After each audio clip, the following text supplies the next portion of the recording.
Un ex asesor político de Rocha Moya fue hallado en una fosa clandestina y otro exfuncionario sinaloense fue detenido por el FBI con droga. La polémica en torno al gobernador con licencia se agranda. Su propio partido le pide prudencia y la oposición exige castigos. Piden investigar a Grecia Quirós por la muerte de su propio esposo. El hermano del exalcalde de Uruapan asegura que el movimiento del sombrero no ha cooperado con esclarecer el homicidio. ¿Qué tal? Te saluda Carla Angélica López. Es martes 25 de agosto y esto es En Portada, historias que se escuchan. Un espacio dedicado a las noticias que impactan nuestra vida cotidiana. Deja tu comentario y comparte en tus redes tus episodios favoritos. Así nos ayudas a llegar a más personas. Comenzamos. Un video publicado por un supuesto grupo del crimen organizado daba la ubicación de una fosa clandestina en una brecha en la colonia La Ballena en San José del Cabo, Baja California Sur. Fosa en la que supuestamente estaría sin vida Carlos Alberto Beltrán Olmeda, exoficial mayor del Ayuntamiento de Los Cabos, a quien además vinculaban con el crimen organizado. Las autoridades acudieron al sitio el 13 de julio pasado y descubrieron restos humanos. Las pruebas precisaron que su identificación sí era la de Beltrán. La confirmación de su muerte se produce en medio de fuertes tensiones políticas, pues Beltrán trabajó desde el 2021 como asesor político de Rubén Rocha Moya, gobernador de Sinaloa con licencia. También asesoró a alcaldes sinaloenses como Margot Urrea Pérez y Gerardo Vargas Landeros. En febrero de 2022, Beltrán fue asesor de la presidencia municipal bajo Óscar Lex Castro. Ascendió a oficial mayor y dejó el cargo el 25 de mayo por motivos personales. Su nombre también se asoció en 2021 a la empresa Boatip y a la aplicación Comuna, señalada por la oposición de haber incentivado la promoción política a cambio de puntos canjeables durante la campaña que llevó a Víctor Manuel Castro Cosío a la gubernatura. Ayer fue detenido en Utah, Estados Unidos, Ricardo Verduzco Bernal, otro exfuncionario sinaloense vinculado con Rubén Rocha Moya. Había trabajado en el Instituto Sinaloense de Cultura Física y el Deporte y fue director del Instituto Municipal del Deporte de Guasave. El FBI lo localizó tras una operación encubierta relacionada con la venta de fentanilo y le aseguraron 11.16 kilos de la droga, equivalentes a unas 111,000 pastillas. No tuve ningún conocimiento previo de que él quisiera regresar a ejercer sus funciones en el estado de Sinaloa. La verdad no me parecía pertinente, por decirlo menos. Realmente, así como opinamos nosotros, pues opinaron muchos otros. Y finalmente él toma la decisión de volver a pedir licencia. El regreso de Rubén Rocha Moya por 32 horas a la gubernatura de Sinaloa ha provocado todo tipo de comentarios y cuestionamientos. La presidenta Claudia Sheinbaum habló sobre si el expresidente Andrés Manuel López Obrador habría dado la instrucción a Rocha de volver. La política ficción, vamos a llamarle así, ¿no? Porque de ciencia no tiene nada. Está la orden del día. ¿Qué sé del presidente López Obrador, que está por terminar o ya terminó, no sé, su segundo libro? Y sé también a través de su esposa, que a veces le llamo para ver cómo están. Sé que está muy bien. La oposición abordó el tema en la sesión de la Comisión Permanente. El coordinador del PRI en la Cámara de Diputados, Rubén Moreira, cuestionó que Morena primero respaldara a Rocha Moya y después se deslindará de su decisión de volver al cargo. Lanzó fuertes descalificaciones contra el partido. Ustedes están quebrados por la historia, porque yo sí les puedo decir a ustedes que son una punta de drogadictos, una punta de marihuanos, una punta de narcotraficantes.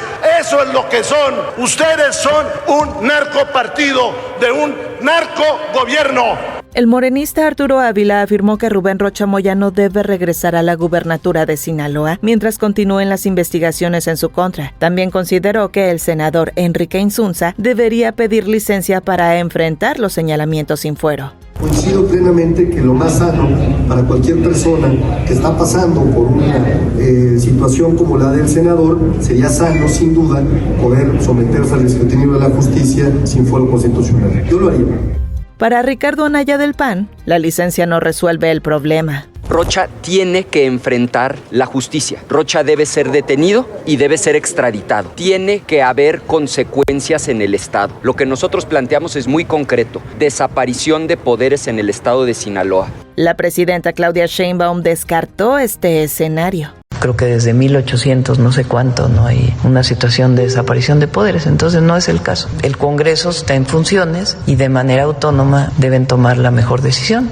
Para definir quién asumiría la gubernatura de Sinaloa, el Congreso había programado una sesión extraordinaria ayer por la mañana, pero fue pospuesta sin explicación alguna. Legisladores confirmaron a Milenio que fueron convocados a sesionar este martes. Una jueza federal de Nueva York condenó a poco más de 7 años de prisión a Silvano Francisco Mariano, alias El Rayo, uno de los principales operadores de laboratorios de fentanilo de la facción de los Chapitos del Cártel de Sinaloa. La pena es la mitad de lo que pedían los fiscales porque se declaró culpable y se ofreció a colaborar como testigo. Admitió haber negociado entregas de droga y compra de armas. Su caso se suma a las acusaciones complementarias contra el gobernador con licencia de Sinaloa, Rubén Rocha Moya, y varios exfuncionarios. El gobierno de Estados Unidos suspendió las actividades de su personal y los viajes a Mexicali, Baja California, para hoy, por información sobre una posible amenaza de seguridad. No detalló la naturaleza ni los responsables de la amenaza. La alerta se emitió 5 días después de un operativo conjunto con participación de la DEA, en el que se aseguraron 120 kilos de fentanilo en una casa de seguridad vinculada a los rusos, brazo armado de la Malliza. Mientras la oposición asegura que Morena teme al gobierno de Estados Unidos, la presidenta Claudia Sheinbaum hizo alusión al dirigente nacional del PRI, Alejandro Moreno, y criticó los constantes viajes al vecino país, donde se realizan declaraciones contra el gobierno mexicano. La mandataria federal comparó la actitud de la oposición con la de los conservadores del siglo XIX. Esta visión de dirigentes de partidos políticos mexicanos, que habría que decir partidos políticos y quitarle lo mexicanos. ¿Qué es? Entreguista, traidor. ¿Qué ofrecen al pueblo de México? Pregunto. Ofrecen lo que los conservadores del siglo XIX, traer a un príncipe, a un monarca, a gobernar a México, traer las ideas de fuera para gobernar en México. No tienen aquí prácticamente apoyo ya. Mientras integrantes del Movimiento del Sombrero protestaron en la Suprema Corte para defender las candidaturas independientes y Movimiento Ciudadano busca sumar a la alcaldesa de Uruapan, Grecia Quirós, a sus filas, Juan Manso, hermano del fallecido exalcalde Carlos Manso, critica que se busquen votos en lugar de esclarecer el homicidio. Incluso acusó que la falta de colaboración proviene de la propia viuda de Carlos. Prácticamente desde la muerte de Carlos, los integrantes de esta cúpula del Movimiento del Sombrero, del gobierno de Uruapan, y en particular, hay que decirlo, me pesa decirlo, pero pues de la propia Grecia Quirós, no ha permitido la entrega de los teléfonos celulares. Ella se ha ostentado como la única poseedora de la voluntad de Carlos Manso, aún y cuando con esto pues están obstruyendo las propias investigaciones. Yesenia Méndez Rodríguez, exsecretaria particular de Carlos Manso, pidió investigar la relación entre Grecia Quirós y Samuel N., ex jefe de protocolo señalado por presuntamente filtrar información sobre Manso al cártel Jalisco Nueva Generación. Afirmó que Samuel fue recomendado por Grecia, quien incluso habría acudido por él y lo habría hospedado. Tras la muerte de Carlos, Samuel regresó al ayuntamiento y recibió un aumento salarial de hasta 70,000 pesos mensuales, según la denuncia. Entre ayer y hoy se realiza la consulta a más de 1 millón de maestras y maestros de educación básica sobre la regulación del uso de teléfonos celulares en las escuelas. El secretario de Educación Pública, Mario Delgado, informó que se busca recoger la experiencia de la comunidad escolar para establecer reglas. La opinión de las y los maestros para nosotros es muy importante y esa propuesta que hagan las y los maestros la vamos a llevar a la CONAEDO, el organismo donde se reúnen todas las autoridades educativas de las entidades federativas, y ahí veremos qué medidas se toman para el siguiente ciclo escolar. Goles y hazañas en medio tiempo.